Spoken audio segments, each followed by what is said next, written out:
Viewers আসসালামু আলাইকুম। Development চ্যানেলের নতুন আরও একটি ভিডিওতে আপনাকে স্বাগতম।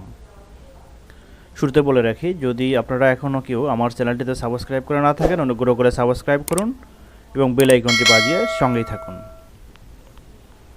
আমরা আজকে দেখব কিভাবে আমরা ফ্রিজ করতে পারি।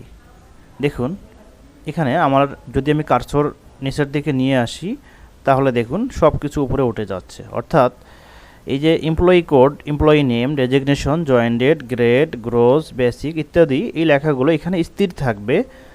আর আমি স্ক্রল করে এভাবে নিচে আসব। সেটা কিভাবে সম্ভব? এবং এদিকে যদি আমি ডান দিকে এভাবে আসি, তাহলে যেন আমার এই লেখাগুলো এখানে স্থির থাকে। উপরের যে হেডিংগুলো আছে, হেডিংগুলো যেন স্থির থাকে, আর এদিকেরগুলো এদিকে ভিতরে চলে যাবে। এটা করা হয় ফ্রিজের মাধ্যমে। আমরা আজকে সেই ফ্রিজ শিখব।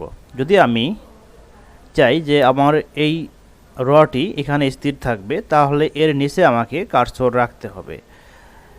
এবং যদি আমি চাই যে আমার ID, name, designation, join date এই পর্যন্ত এগুলো সব ঠিকঠাক থাকবে, তাহলে আমাকে এখানে কার্সর রাখতে হবে।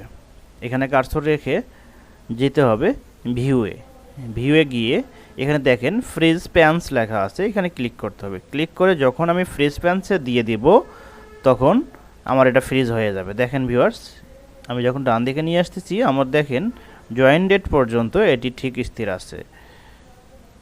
এখন আমি যদি উপরের দিকে নিয়ে যাই, দেখেন উপরের দিকে নিয়ে যাচ্ছি, এটি স্থির আছে।